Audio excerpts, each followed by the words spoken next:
In today's video we're going to simulate a dual core using my Ryzen 1700. The way I did this is by going into the BIOS settings and disabling SMT, which is AMD's variation of hyperthreading for people that don't know. I also disabled 6 cores as well to make this happen, as the Ryzen 1700 usually has 8 cores and 16 threads. I did this to pose the question, would it be a good gaming experience to have a dual core? Well, not exactly in 2019 because I did run into a couple of problems, well, especially when playing those newer games anyway. But strictly coming from a hypothetical standpoint, what kind of gaming experience could I have if my system was actually a dual core? So all the games tested are FPS games because mainly I play FPS games, and well, that's what I own. Sorry about that. If you were looking for diversity, you're not gonna find it here. I'm trying to play something a little bit different, honestly. I've moved on to third person games that are shooters. Oh, shut up. So I just want a moment of silence for the games that didn't make it, as there were technical issues during the testing of these games. So I was going to test Battlefield 5 and Battlefield 1, but sadly Battlefield 5 didn't even want to launch. Battlefield 1 would launch and get into a game, but once I was in the game it would immediately crash. I attempted to play 5 games, only one I could actually complete. Now if a PC is going to crash 4 times out of 5, I don't believe that game can be passed off as playable on the system. So it wasn't included in the gameplays here. Both Star Wars Battlefront 2 and Call of Duty Black Ops 4 would look like they're loading up and then just do nothing. I was going to include GTA 5, but then I realised I don't even have it installed on my PC. And well, it took quite a long time to get the gameplay for the other games, so I just didn't want to wait for it to download. Sorry guys. There's a legit reason for my laziness though, as I actually recorded all the gameplay on my birthday. Long story short, things got corrupted because it went to an external hard drive, and I had to redo all the footage again. So let's have a moment of silence for the time I wasted on my birthday. I won't be getting that time back, only getting older. So for the testing, we won't be throwing up benchmarks here. This is a test of the actual CPU and the CPU usage. For those of you that are more observant and want to have more information, you can have a look in the top left. This should give you a very accurate image of what's going on with the PC. There's RAM usage, FPS, percentiles, GPU and CPU usage, average frames per second, as well as frame timing. So really all the information that you might want to know. So with that said, let's get on with our first game here, and it's Killing Floor 2. KF2 actually surprised me when playing online. The map that I'm playing here is Catacombs, and I'm playing a long survival. There are 4 players in total, so the Z count is quite high. With that said, the system managed to maintain a good average frame rate, as well as present itself quite smooth. I was actually really shocked at the performance that I was getting in KF2. This game is very well optimized for dual core processors, and actually in the minimum specs, they do list a Core 2 Duo. Tripwire Interactive has done an amazing job at making sure that this game can be accessible by everyone. Now yes, obviously I would much prefer to play with 8 cores and 16 threads enabled, because there was some frame timing issues, and in places the game didn't feel as responsive as it should have been. But honestly, this is a very good first game for us to have a look at, because really it is playable. This game actually made me double check in my BIOS settings to make sure I got it right and only enabled 2 threads. So after KF2, I was really optimistic about our synthetic Ryzen dual core. I only went from strength to strength because the second game was Paladins. I knew our little 2-timer here would do excellent work, because I've played Paladins on a lot of older systems. Let's just say it used to be an old benchmark game of mine in a free-to-play segment going back here on this channel. This game did excellent and pulled out great numbers, just as I expected. During gameplay we did see mostly 100% usage, just like KF2. Both cores would max out when the action got hot. This would unfortunately make the GPU have low usage, meaning for the majority of the time we were hovering around the 50 to 60 FPS mark. It wasn't all bad though, the game did feel really responsive and probably was the most responsive out of every game tested here today. Paladins obviously had the dual core seal of approval. It just would have been nice to see more GPU utilization. Going from Paladins, let's have a look at Paladins. Oh wait, Overwatch.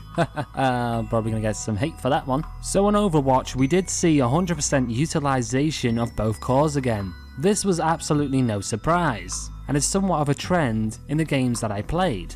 This time, however, unlike Paladins, Overwatch was actually seeing a better utilization of the GPU, yet it was weird that Paladins still seemed a little bit smoother than Overwatch, with both Paladins and Overwatch being smoother on average than Killing Floor 2. Although with that said, Overwatch did deliver what could be a good casual experience, meaning again that our synthetic Ryzen dual core was maintaining 60 FPS in this title and actually gave a half decent experience. There was no major crippling factors in this game like the other two previous games. So let's move on to number 4.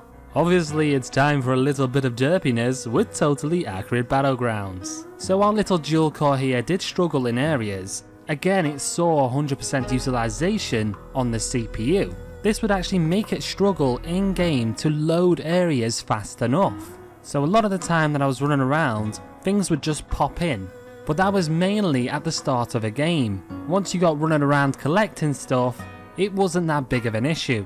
This is obviously to do with it being a physics-based game. As we know, physics do take up CPU, and this game was originally optimized for a quad core anyway. With that said, our little dual core here didn't fare as bad as I thought it would. We saw good GPU utilization, we saw reasonable frame times, and I could actually get a distance kill. Look at this. I haven't actually done that with all cores enabled. So quite the playable experience really. I think since it's no longer free to play, I think the developers have actually put more work into the optimization of this game. And for that reason, you can actually play this game now on a dual core and have a much better experience. So that is now 4 games that we can have a hypothetical good experience on. So let's go ahead and throw something a little bit heavier at our fake dual core. Let's do it, I'm buying PUBG.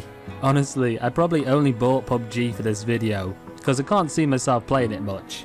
It was on sale and I have a gaming problem, so leave me alone. So PUBG did absolutely max out the 2 cores, more than any game that we've tested so far. The game was playable, sort of. In other words, there was erratic variation of FPS, frame drops and stutters. This was all really noticeable, and quite honestly, I couldn't aim to save my life. There's a lot of unknown players out there, so you gotta watch out for them. I tested in both first and third person to see if there's any variation on the frame rate, but quite honestly, it was the same experience both ways. PUBG was just a bit too much of a demand and just choked out this CPU. So now I'm off to the PUBG to drown my sorrows of not being able to play this game. Well, I got to about 8 minutes before doing a bad pun. That's quite good for me. Oh wait, no, I've already done some puns. Who can remember what they did 8 minutes ago, really? With PUBG killing off our system, I thought we need to get back to this system feeling comfortable. And quite honestly, I thought this next game would be a breeze for this system to run, yet I was really wrong. So CSGO is a bloody old game, a game that I'm sure I've played on a dual core before, but for some reason, I don't know whether it's to do with new updates or anything, the game felt really sluggish and unresponsive. Frame rate was literally all over the place, and quite honestly, it would amaze me if anyone can do any good with a dual core on CSGO. The only reason why I did better than my devs was because I relied on pure instincts.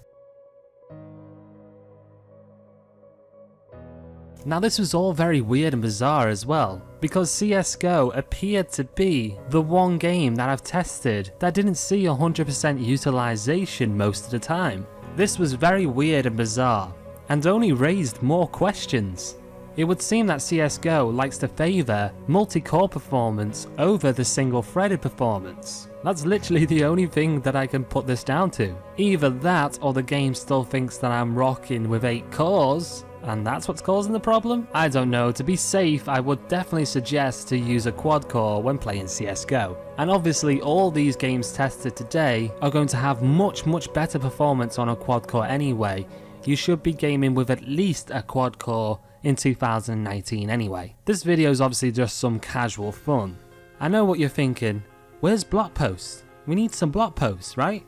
So yes, you can dominate with a dual core in block post. This game is far too easy because of the massive hitboxes. But anyway, so that's another game that runs nice and smooth. Anyway, I've kind of come up with the theory that if you're playing older titles, a dual core still does you quite well. It starts to get a bit sketchy around the 2014 area. You really got to start looking out for the demand of the game in terms of its CPU usage. I highly recommend a quad core or higher. Multi-core performance is being utilized a lot more in gaming. Now obviously if you want to build a really cheap system to play only free-to-play games, then a lot of the free-to-play market does cater still towards dual-core systems. And a lot of indie titles as well do cater towards dual-core systems. Just make sure they're not physics-based, because really you want something like a quad-core or better. It's all about scenario really, isn't it? Anyway, I just really wanted to test this out, and it's actually been really interesting making this video. If you want to see another video like this, let me know down in the comments. Maybe I can try a tri-core. Yes, 3 cores. Who knows, maybe that 1 core might actually make a difference, and I'll actually be able to play something like Battlefield 5. Anyway, I've been Jaguar from Tech Evolve. Please subscribe to the channel if you like this content and want to see more. There's also that notification bell, the like button, and other stuff that you do on YouTube. So keep on laughing, keep on gaming, keep on testing, and I'll see you in the next video.